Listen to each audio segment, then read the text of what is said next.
ഉത്തരാഖണ്ഡിലെ ഉത്തരകാശിയിലെ ദുരന്ത മേഖലയിൽ പ്രവർത്തനത്തിന് തടസ്സമായി മോശം കാലാവസ്ഥ. സൈന്യത്തിന്റെ നേതൃത്വത്തിൽ ഇതുവരെയായി 130 പേരെ രക്ഷപ്പെടുത്തിയിട്ടുണ്ട്. ധാരാളി ഗ്രാമത്തിലെ പ്രധാന റോഡുകളെല്ലാം പൂർണ്ണമായി വെള്ളത്തിനടിയിലായി. ഉത്തരകാശി ഹർസിൽ റോഡിൽ ഗതാഗതം പുനഃസ്ഥാപിക്കാനുള്ള നടപടികൾ ഊർജിതമായി പുരോഗമിക്കുകയാണ്. മാണ്ടിയിലും കുളുവിലും ഉണ്ടായ മണ്ണിടിച്ചിലിനെ തുടർന്ന് ചണ്ഡീഗഡ് മണാലി ഹൈവേ അടച്ചു. മുഖ്യമന്ത്രി പുഷ്കർ സിംഗ് ധാമി ധാരാളിയിൽ നേരിട്ടെത്തി സ്ഥിതിഗതികൾ വിലയിരുത്തി.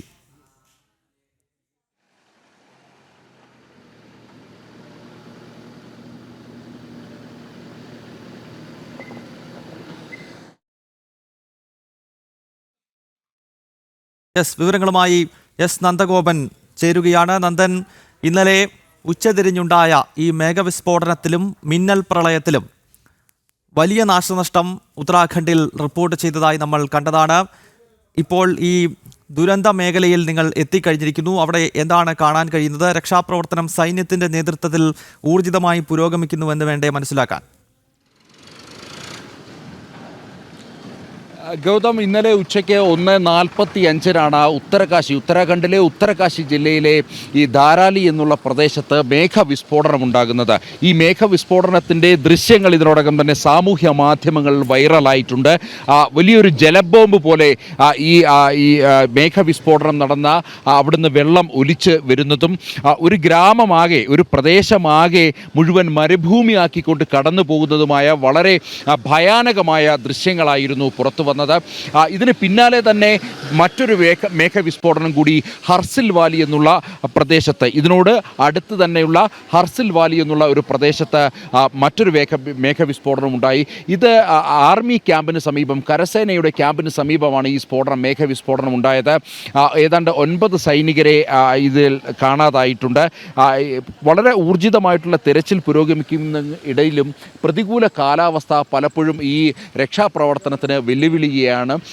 പ്രധാനമായും 2 ഹെലികോപ്റ്ററുകൾ ആർമിയുടെ നേതൃത്വത്തിൽ ഒരുക്കിയിട്ടുണ്ട് രക്ഷാപ്രവർത്തനത്തിനായി. മാത്രമല്ല, ഈ ഹെലികോപ്റ്ററുകളിൽ ആർമി മെഡിക്കൽ കോറിൻ്റെ നേതൃത്വത്തിലുള്ള വിദഗ്ധ ഡോക്ടർമാരും അതേപോലെ തന്നെ പാരാമെഡിക്കൽ സ്റ്റാഫും അടങ്ങുന്ന ടീമും സജ്ജമാണ്.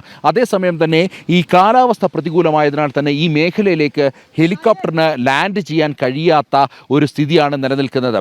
അടുത്ത 3 മണിക്കൂറിൽ അതിശക്തമായ മഴയാണ് ഈ ഉത്തരാഖണ്ഡിലെ വിവിധ ജില്ലകളിൽ പ്രവചിച്ചിട്ടുള്ളത്. അതിൽ ഉത്തരകാശി, ഈ മേഘവിസ്ഫോടനം നടന്ന ഉത്തരകാശിയും ഉൾപ്പെടുന്നു. ഉത്തരകാശിക്ക് സമീപമുള്ള അൽമോറ, അതേപോലെ തന്നെ രുദ്രപ്രയാഗ്, അതേപോലെ തന്നെ ഹരിദ്വാർ ജില്ലകളിലും റെഡ് അലേർട്ട് പ്രഖ്യാപിച്ചിരിക്കുകയാണ്. ഈ മേഖലകളിൽ ഇതേപോലെ തന്നെ സമാനമായ മേഘവിസ്ഫോടനത്തിനും അതിശക്തമായ മഴയ്ക്കും സാധ്യതയുണ്ട് എന്നുള്ളതാണ് പ്രധാനമായും കാലാവസ്ഥാ കേന്ദ്രം വ്യക്തമാക്കിയിരിക്കുന്നത്. ഇപ്പോൾ നമുക്കറിയാം ചാർധാം തീർത്ഥാടന സമയമാണ്. അതായത് ഗംഗോത്രി, യമുനോത്രി, കേദാർ ബദ്രി യാത്ര തീർത്ഥാടകർ നടത്തുന്ന ഒരു സീസണാണ് ഈ സമയത്ത്. സാധാരണഗതിയിൽ ഇവിടേക്ക് വലിയ രീതിയിലുള്ള തീർത്ഥാടന പ്രവാഹം ഉണ്ടാകേണ്ടതാണ്. എന്നാൽ ഈ സമയത്ത് വലിയ ശക്തമായ മഴ കഴിഞ്ഞ ഒരാഴ്ചയായിട്ട് ഉത്തരാഖണ്ഡിൻ്റെ പല മേഖലകളെ ബാധിച്ചു. മണ്ണിടിച്ചിൽ നമുക്ക് ഈ ദൃശ്യങ്ങളിൽ കാണാം.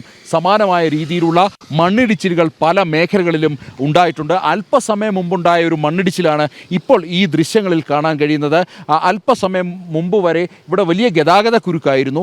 ഇപ്പോൾ JCB ഉപയോഗിച്ചുകൊണ്ട് പോലീസും ബോർഡർ റോഡ് ഓർഗനൈസേഷൻ്റെ ഉദ്യോഗസ്ഥരും ചേർന്ന് ഇപ്പോൾ ഈ ഒരു വഴി ക്ലിയറാക്കി.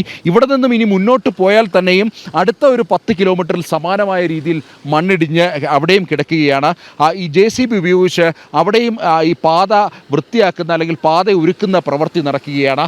ഇത്തരത്തിൽ ഈ ഉത്തരകാശിയുടെ വിവിധ മേഖലകളിൽ ഈ